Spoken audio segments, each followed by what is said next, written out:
Ça fait du bien de se retrouver. L'an dernier, on n'a pas eu ce congrès, ce défi autonomie. Eh bien, tu vois, c'est le plus beau des compliments qu'on puisse te faire, ça nous a manqué. Monsieur le secrétaire général, Monsieur le président du Conseil économique, social et environnemental, cher Thierry Baudet, Monsieur le premier adjoint au maire, cher Gaël, Gilles, excuse-moi, mais tu représentes tellement bien ton maire que, voilà.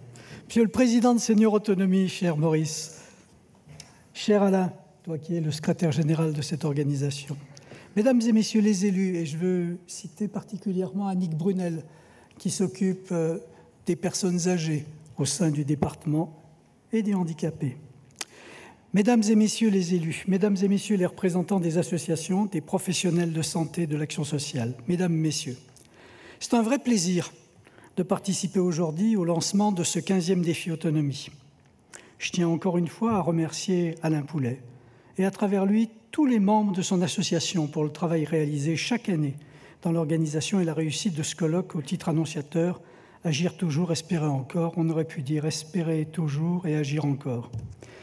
Vous l'avez compris, vous le savez, c'est de l'accompagnement de nos aidés, de la prise en charge d'eux dont il s'agit. Et plus largement, je le dis tout de suite, de toutes les personnes qui ont besoin d'être soutenues dans leur autonomie. Cela concerne évidemment le grand âge, mais aussi les personnes en situation de handicap. Évidemment, c'est le rôle premier du département, par essence, mais aussi par engagement, véritable collectivité de proximité, de se préoccuper de ces questions. Nous consacrons cette année 232 millions d'euros à cette politique de l'autonomie. 173 agents œuvrent chaque jour à cette mission à Saint-Étienne, à Roanne, à Montbrison et dans l'ensemble de notre territoire. C'est normal, c'est notre responsabilité. L'autonomie, c'est d'ailleurs bien plus qu'une politique spécifique dans notre département. C'est aussi un enjeu transversal que nous prenons en compte dans l'ensemble de nos politiques avec des exemples évidents tels que l'accessibilité et la proximité des services publics, les logements adaptés aux personnes en perte d'autonomie dans les centres-bourgs et les centres-villes, ou encore tous les ateliers de prévention que nous finançons. L'attention que l'on porte à l'autonomie, au handicap et à la dépendance, que les effets de l'âge ou de la maladie ou d'autres raisons génèrent, est sans doute le marqueur le plus sûr de la solidarité de la société. La crise sanitaire, de surcroît, chacun le sait, a durement touché notre société et nos aînés au premier chef. Vous le savez, je n'ai pas besoin de le rappeler. Les EHPAD ont été les plus concernés par le nombre de victimes pour lesquelles je voudrais avoir une pensée. Cette crise n'est d'ailleurs pas finie. La page n'est pas tournée. Mais nous devons écrire le futur sous la vision de la bienveillance. Notre société du buzz et de la violence a besoin de revenir à la sérénité, à l'action collective, au comportement coopératif où les valeurs de notre République doivent servir plus que jamais de repère. L'avancée en âge de nos sociétés exige de l'anticipation, de l'adaptation et des conversions.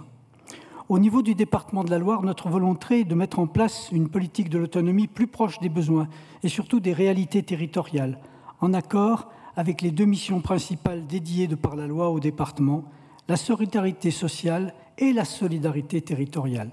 Les deux sont intimement liés. Et pour réussir, tous les acteurs, tous les partenaires doivent trouver leur place. Nous vieillissons, c'est un fait. Tous ensemble, nous pouvons en faire une chance, une opportunité dans le respect de la dignité de la personne qui doit choisir son parcours de vie jusqu'à la fin. Et ceci en aménageant des règles plus respectueuses des aspirations de chacun. Les personnes âgées, dans leur grande majorité, veulent vivre à domicile le plus longtemps possible.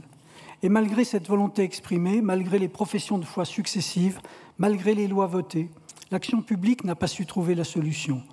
En 2010, 61 des bénéficiaires de l'APA vivaient à domicile.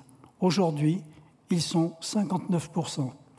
Les chiffres ne rendent pas compte de la souffrance et de la résignation. Pour les aînés, comme pour leurs enfants et leurs proches, l'entrée en EHPAD constitue un moment douloureux. On peut toujours se dire que ce ne sera pas si mal. Et pourtant, face à la détresse de certains, face à cette transition démographique, nous devons essayer des solutions et ne pas laisser à ceux qui nous succéderont un problème dont l'acuité s'accroît de jour en jour.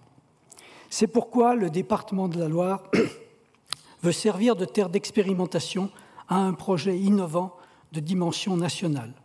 Ce projet, appelé Daphné, EHPAD hors les murs consiste en une plateforme de services pluriels pilotée par le groupe Aesio Santé dans un consortium d'entreprises nationales. Conciergerie et aide médicale financée de manière innovante en combinant apports publics et privés sur l'ensemble des services de proximité. Si le maintien à domicile avec toutes les adaptations possibles pour améliorer le confort de la personne âgée et de ses aidants est important, il ne faut pas occulter que les EHPAD doivent aussi faire l'objet d'investissements importants pour assurer la dignité de la fin de vie. C'est un point majeur de la mission des départements en favorisant la transformation des établissements qui doivent être des lieux où les personnes se sentent chez elles, de vrais lieux de vie, où il fait encore bon vivre, synonyme de sérénité pour tous. L'exemple de la Cité des aînés à Saint-Étienne prend tout son sens. C'est une réalisation qui a été portée par Aesio, bien sûr, par Loire Habitat et par un certain nombre de personnes qui sont dans cette salle et que je tiens particulièrement à remercier. Dans l'esprit d'un village, elle propose un parcours résidentiel aux seniors, 12 logements résidentiels, 35 logements au sein de la résidence autonomie et un EHPAD moderne de 159 lits où les besoins du résident et du personnel sont pris en considération. Le vieillissement est une question d'avenir et d'anticipation. Penser nos villes et nos villages autrement, adapter nos logements, mieux structurer nos politiques d'accompagnement, imaginer l'usage utile des nouvelles technologies, les enjeux sont multiples et nécessitent la mobilisation de tous les acteurs. Ce sont des idées simples, mais ce sont avec des idées simples qu'on bâtit une politique forte. Je vous remercie.